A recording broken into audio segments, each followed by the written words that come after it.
Few Christians now place any reliance upon the evidence from Josephus. The early fathers made this Jew admit that Jesus was the Son of God. Of course, the admission was a forgery.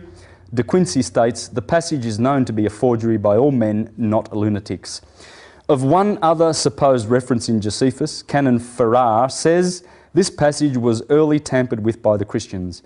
The same writer says of the third passage, respecting the third passage of Josephus, the only question is whether it be partly or entirely spurious. Lardner, the great English theologian, was the first man to prove that Josephus was a poor witness of Christ. And you'd have to think, really, Origen and all the first 3 centuries, there was not one apologist who was defending Christianity that quoted Josephus, and they could have. Origen could have said, Josephus mentions Jesus, because he didn't. They put it in after. Eusebius and his buddies did that. The Jesuits have been counterfeiting history for hundreds of years, man. It's all wrong. Tacitus. Oh, Tacitus talks about Jesus, certainly. This is the big one. Tacitus is the big one. Well, his histories, that's his true work. But his annals, that's a forgery. And that's where he mentions Jesus. He doesn't mention Jesus here. Actually, he doesn't mention Jesus. He mentions Christus, who's not Jesus. And it's not saying that he did anything to prove that he did something. There's nothing. There's nothing there that says Jesus did anything. There's just mentions of Christians and mentions and just little brief. In fact, Suetonius, this is what Suetonius, they use this, mind you, right? This is supposed to be proof that Jesus lived. They should stop quoting Suetonius, because there's only 3 words. This is the sentence. Because the Jews of Rome caused continuous disturbances at the instigation of Christus. You going to go to court with that one? Jesus existed, look at that! It ain't going to work. Not in a real court. The quotation from Tacitus is an important one.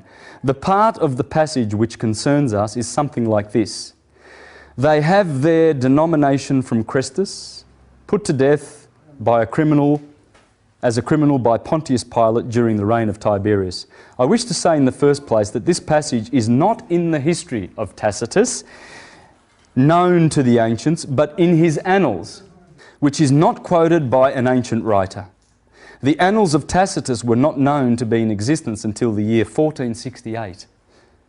An English writer, Mr. Ross, has undertaken in an interesting volume to show that the annals were forged by an Italian, Bracciolini.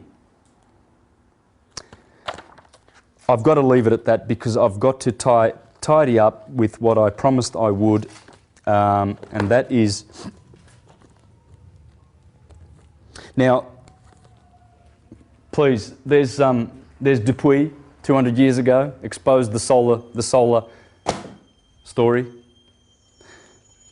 Joseph Willis, Forgery in Christianity. J.M. Robertson, Pagan Christs. This one's the best.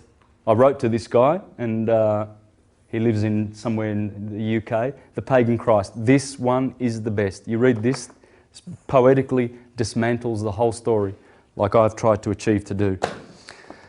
Jordan Maxwell helped in this one.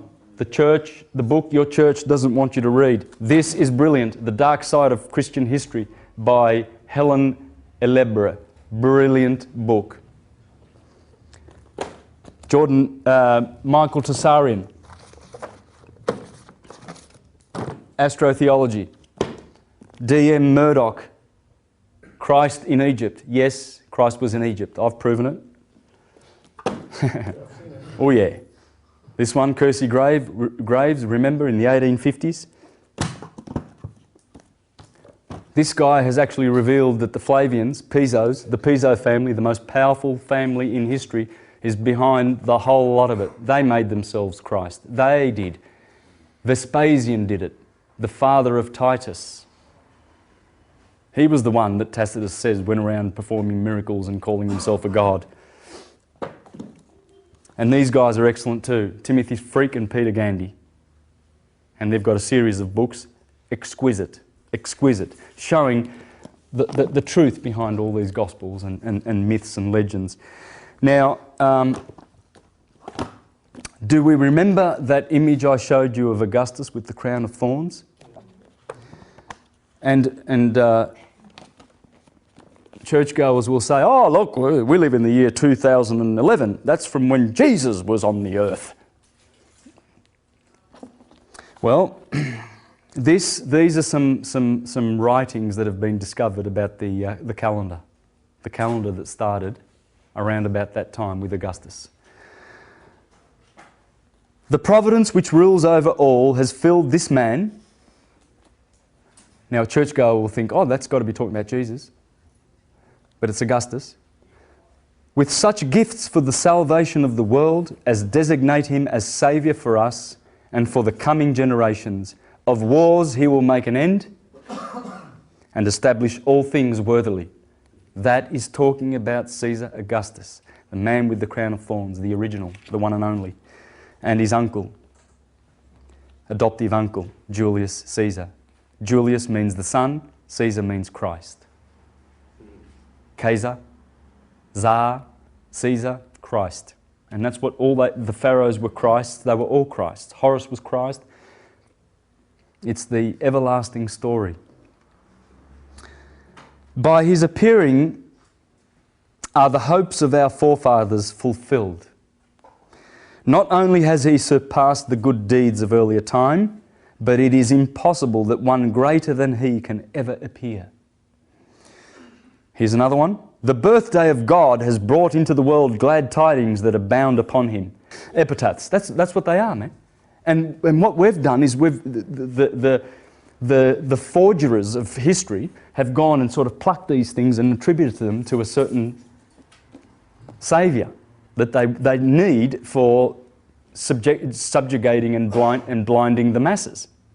This day has given the earth an entirely new aspect. The world would have gone to destruction had there not streamed forth from him who is now born a common blessing. This is Augustus we're talking about, same person, but easily attributed to the historical Jesus because it's the same epitaph. Yeah. Rightly does he judge who recognises in this birthday the beginning of life and of all the eye powers of life. Now is the time ended when men pitied themselves for being born. He must have been a great man. Alexander Del Mar wrote about it, how they worshipped that man. He's a murderer. Oh yeah, he brought peace to the world, 40-year peace, Pax Domini, but with murder and the iron rod, man. The Romans were fierce. I can go on. You can get the book that dismantles the whole story. We need to reclaim this false history, and we need to reclaim such beautiful books as this, as the Bible, and show how this is our best, the best of the best, the cream of the crop. But we need to understand it. Like Shakespeare, he used historical personages, but he was writing plays. He was not teaching history. This is the same. And as I said before, the dominant ruling power of the time will always pluck those mythologies from the skies and pull them down and attribute them to the ruling monarch of the time. The 18th dynasty, Pharaonic dynasty, is absolutely probably the first ones to have done that. We've got Amenhotep, Tuthmoses, Hatshepsut, Akhenaten, Tutankhamun and Nefertiti, all in that one dynasty. It's all there, all those people. And people like Ahmed Osman have proven that you'll find Moses, Abraham, Sarah, Jesus, David, all in that dynasty. Why? See,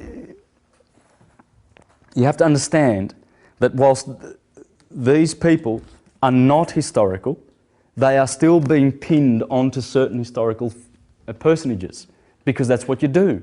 Like Plutarch said, if Ephemerus was doing it, the Greeks have always done it. Oh no, there's a tomb to Hercules just outside of Athens. He lived. You ask the Greeks who don't understand, And they'll tell you that Hercules was a man, but the learned ones will say, oh, Hercules is up in the skies.